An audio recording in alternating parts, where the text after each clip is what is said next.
আপনাদের নীলফামারীতে এরকম নাও থাকতে পারে। এরকম বান্দা আছে, গাছেরটাও গোড়ায় তলারটাও গোড়ায়, এরকম আছে নাকি?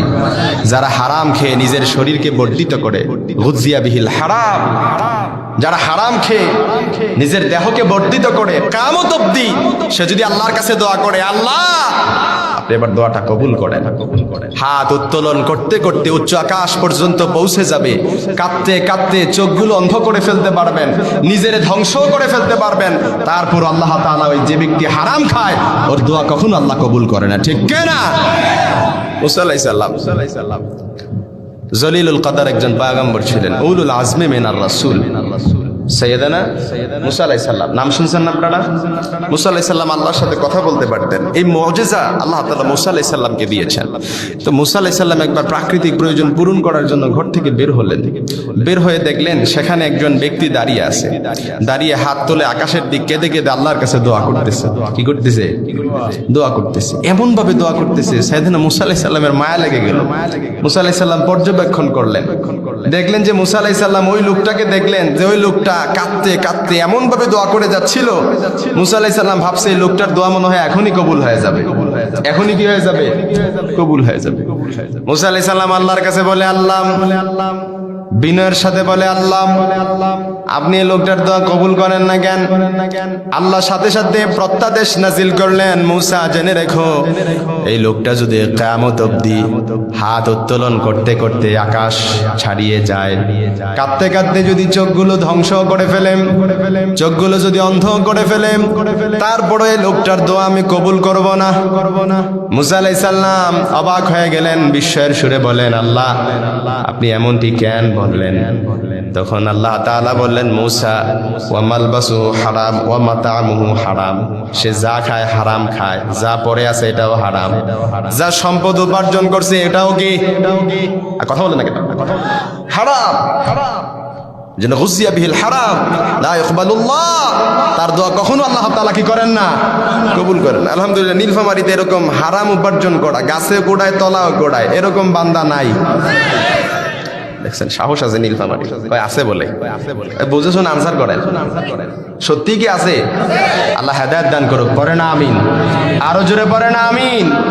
তাহলে আমরা অল্প খেয়ে অল্প পেয়ে অল্পতেই সবসময় কি থাকবো? সন্তুষ্ট থাকবো। আপনি এখন যেই জায়গায় আছেন ওই জায়গায় অপর একজন আসা এটা স্বপ্ন, ঠিক কিনা বলেন? আপনি আপনার জায়গায় অবস্থান থেকে আপনি কোনো সময় আল্লাহর শুকরিয়া আদায় করেন না, আপনি যান উপরের দিক উঠতে, কিন্তু আপনার অবস্থানে আপনি নাকশুকরিয়া আদায় করেন, কিন্তু অন্য এক বান্দা আপনার অবস্থানে আসা এটা তার স্বপ্ন, ঠিক কিনা বলেন? এজন্য আমরা সবসময় শুকরগুজার বান্দা হতে চাই। আল্লাহ কবুল করুক, পড়ে না আমিন। আজকের এই ঐতিহ্যবাহী জেলা বাংলাদেশের অন্যতম নীলফামারী সদর, লক্ষ্মীচাপ, এটা কি উপজেলা না ইউনিয়ন? ইউনিয়ন, হ্যাঁ। আর সদর কি উপজেলা? আচ্ছা আচ্ছা। আকাশকুড়ি হাজীপাড়া জামে মসজিদ। হাজীপাড়া কি এখানে হাজী সাহেব বেশি নাকি?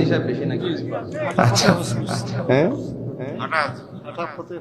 মাশাআল্লাহ মাশাআল্লাহ, এটা একটা ভালো লক্ষণ। আগের কালের এটা আমরা শুনেছি, আগের মানুষদের এই যে একজন হজ করছে ওই সময়ে ওই ব্যক্তি পুরো অত্র 16 আনা ইউনিয়ন কিংবা 16 আনা গ্রাম দিয়ে উনি একজন হাজী সাহেব ছিলেন, এরকম হতে পারে কিনা? হেঁটে হেঁটে হজ করেছেন, হ্যাঁ। আল্লাহ তাআলা ওনাকে কবুল করুক। উনি তো ইন্তেকাল করছে, হ্যাঁ। ওনার কবরটাকে আল্লাহ তাআলা জান্নাতের টুকরা বানায় দেখ, পড়েন আমিন। আকাশকুড়ি হাজীপাড়া জামে মসজিদের উন্নয়ন কল্পে যুব সমাজের উদ্যোগে আজকের এই বিশাল তাফসিরুল কোরআন মাহফিল প্রথম বার্ষিকী, প্রথম দিন ব্যাপী, তার মানে 1 বছরের অভিজ্ঞতা আপনাদের, অর্থাৎ এটাই প্রথম বার্ষিক, হ্যাঁ। তো 1 বছর আলহামদুলিল্লাহ মানুষ তো ভালোই হয়েছে, কিন্তু যারা এখনো আশেপাশে বসে আছে, দোকানপাটে ঘোরাফেরা করতেছে, যারা ভাবতেছে যে হুজুরের আলোচনা তো এখান থেকে শোনা যায়, প্যান্ডেলে যাওয়ার কি দরকার, তাহলে তাদের নিয়ত কি ভালো? নিয়তের উপর আল্লাহ তাআলা বরকত দেয়, সওয়াব আমল নামায় ঢুকায় দেয়। আল্লাহ তাদেরকে কবুল করুক, পড়েন আমিন। আজকের প্রধান অতিথি বিশিষ্ট শিক্ষাবিদ ও গবেষক জনাব ডক্টর মোহাম্মদ খায়রুল আনাম, সহকারী অধ্যাপক, কিশোরগঞ্জ সরকারি কলেজ নীলফামারী। আমার পূর্বে যিনি কথা বললেন না, অত্যন্ত খুব সুন্দর ভাষায় কথা বলেছেন, উদ্বোধক জনাব মোহাম্মদ নূর আলম সিদ্দিকী। হুজুর না? আপনি না, আপনি কোনটা? যে মাওলানা আব্দুল ওয়াহাব খান, আব্দুল্লাহ শাফি, অধ্যক্ষ চরচড়াবাড়ি আলিম মাদ্রাসা। ও আচ্ছা, মাশাআল্লাহ। আচ্ছা, সহকারী অধ্যাপক যিনি নূর আলম সিদ্দিকী, উনি আসছেন হুজুর? চলে গেছে। ফাজিল ডিগ্রি মাদ্রাসা ও আমির বাংলাদেশ জামাত ইসলামী লক্ষ্মীচাপ ইউনিয়ন শাখা। বরেণ্য অতিথিরা আছেন জনাব মাওলানা মোহাম্মদ আব্দুল ওয়াহাব খান, বারাকাল্লাহ ফি হায়াতি।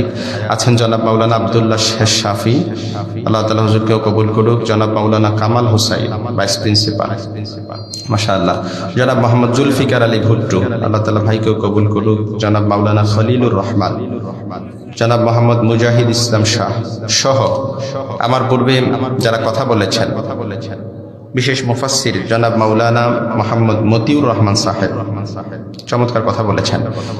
আমার পূর্বে যিনি কথা বলেছেন আরো হযরত মাওলানা মোকাররম হোসেন সাইদি নীলফামারী, যিনি চলে গেলেন, সহসভাপতি বাংলাদেশ মাজলিসুল মুফাসসিরিন রংপুর বিভাগ, চমৎকার কথা বলেছেন।